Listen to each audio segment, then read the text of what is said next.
Alright, welcome back. This is 1 week later, 14th of July, and I'm gonna try and spend a little bit of time walking through some of the news that has happened in the crypto space this last week. Some of it is not necessarily news, it's news for me. So to start with, I discovered, this being tax season, I discovered Binance has a tax section now, which hasn't been around for the longest time, but it's been there for the last 2-3 years.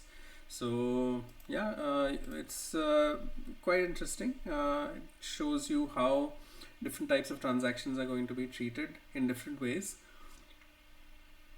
Some of the receipts are going to be as income gains or not non-taxable income. Some of the stuff that you send as transactions are taxable events in terms of capital gains. And again, depending on buying and selling, some of those are taxable events in terms of capital gains, right? So I have been doing this manually for the last 7 years, but this now makes it a little easier for you to use Binance. One thing to keep in mind is that ideally you need all your platforms interconnected, which is why I have been doing this on the side for myself across different platforms. But within a given platform, something like this that Binance is doing is going to save people a lot of time in terms of the effort, because there is this multi-SKU FIFO first in first out method that needs to be used for you to be able to figure out what are taxable events and accordingly what are the capital gains. So yeah, like it says it supports the FIFO, LIFO and average cost basis. Determining the option that you want, you will be able to use this tool to calculate your tax liabilities, right? So very quickly to show, this is how it is. It shows up for 3 years, 2023, 2022, 2021, and these are the 3 years that Binance is, and you can select the currency, you can select your account, and you'll be able to download the reports. Moving on, a couple of other things that caught my eye this week. There was this. Actually, hold on. Yeah. Oops. Yeah. There is a $3.1 trillion analysis, right, which is the Nasdaq's Global Financial Crime Report for 2024. Just very quickly go through this. Talks about how about $800 billion worth of drug trafficking dollars have gone through. Human trafficking has been about $350 billion. Terrorist financing is about $12 billion, right? And this is what it looks like across geographies. And a bunch of other scams, right? So $500 billion worth of scams have happened in the world last year. About $4 billion worth of romance scams, $7 billion worth of business email compromise scams, about $80 billion worth of elder fraud, 350, like I said, human trafficking, right? And these are some of the ways in which all of this is happening. These are some of the mediums, right? 12 billion, 800 billion, and so on, right? The reason I bring this up is because if you have been following crypto for a while, there have been many criticisms of crypto, including the fact that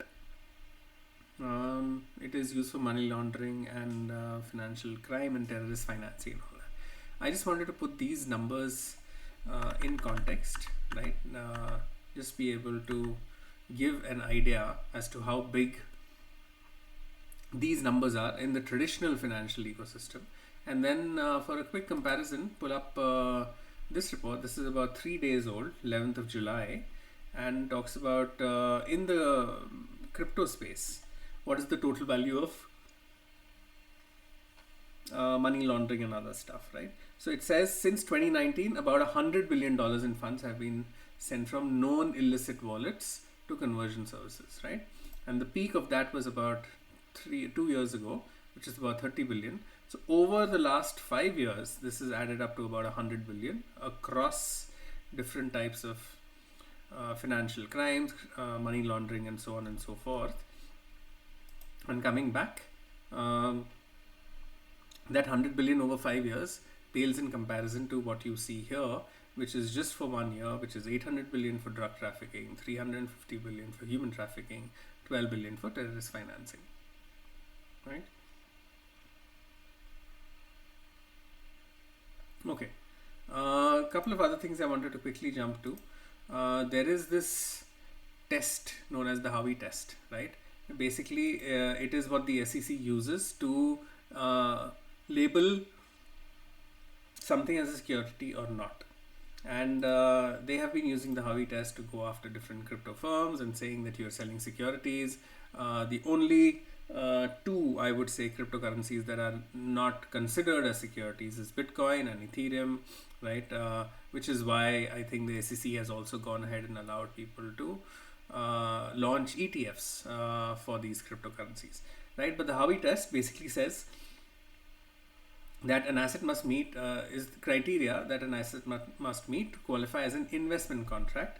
If the asset is an investment of money in a common enterprise with a reasonable expectation of profits to be derived from the efforts of others, it is considered a security. And historically, they've gone after regular crypto currencies, right?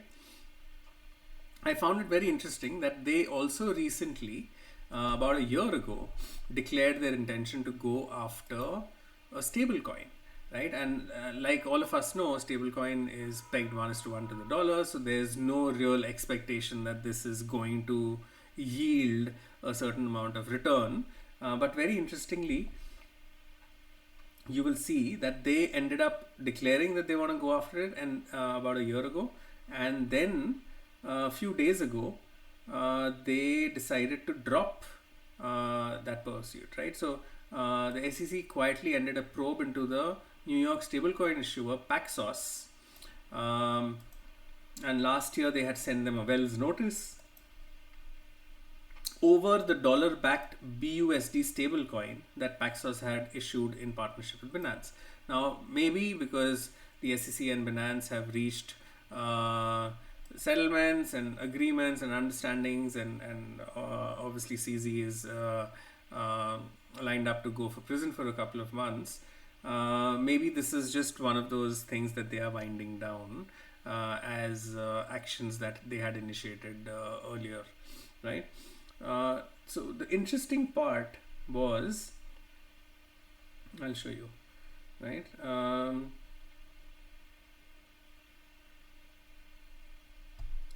Yeah.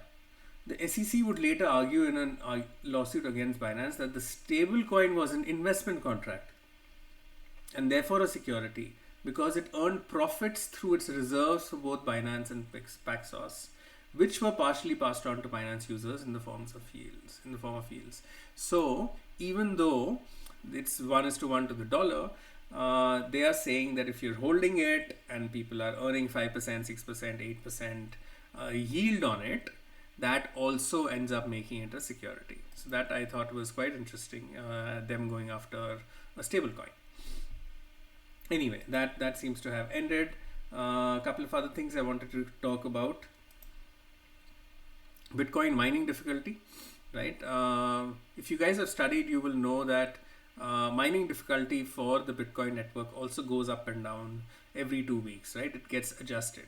And the reason that happens is because if there are a lot of people, the objective is that blocks are able to get mined every 10 minutes, right? So what happens is if a lot of people come in, the difficulty goes up so that people aren't able to do it faster. So it still takes 10 minutes. And at the same time, if a lot of people end up dropping off, difficulty goes down so that it doesn't take longer. It still takes about 10 minutes. So what seems to have happened is after the price drop that has happened, and after, okay, so a couple of things have happened in the last couple of months. One, the May halving happened. So the payouts every 10 minutes have gone down to about 3.125 Bitcoins, which means that a lot of miners who weren't as efficient earlier are now beginning to struggle a little bit more in terms of being able to mine profitably. So because of that, miners have been dropping off, the inefficient ones. And again, what has happened in the last week or so is that prices have also dropped. So this seems to have happened just before that, which is around 9th of July, basically saying that because miners have been dropping off, because payouts are lower, difficulty has also automatically corrected itself, right? And it's about, I think, an 8% drawdown in terms of the hash rate, right? So I thought that was very interesting, a real life example of what we have seen in theory, right? Finally, if you guys have been following the news, Germany this week has been selling a bunch of their Bitcoin reserves.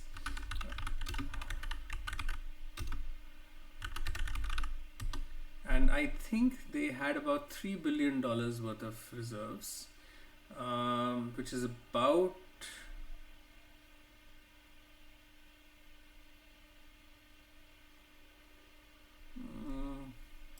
let me see, about 50,000 Bitcoin, about $3 billion, 50,000 Bitcoin. They have been selling this, and that has been referred to as one of the reasons why the prices have been suppressed this year. If you guys know, the more you sell, there is downward pressure, prices go down. But yeah, interesting that prices are still holding. They haven't really dropped too much. The price right now as we speak, last has gone down, has gone back up close to $60,000, right? So anyway, Michael Saylor shared a very interesting cryptic message of sorts, which reads something like everybody gets Bitcoin at the price he deserves, right? And that led me to looking at this other article that came out, and that article talks about Michael Saylor's 21 rules of Bitcoin. I'm going to leave this here on screen for a couple of minutes as we wrap up.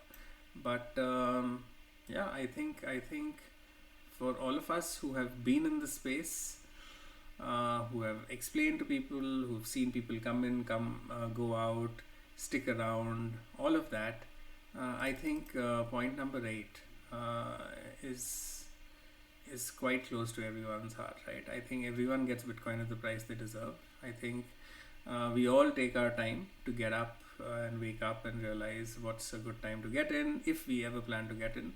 And I think we all end up getting Bitcoin at the price we deserve. We all believe that we should have gotten it cheaper, but it takes deliberate thought. It takes a fair amount of planning and a certain level of risk appetite to be able to get in at a certain price and stick to that price. So yeah, I think everybody does end up getting Bitcoin at the price they deserve.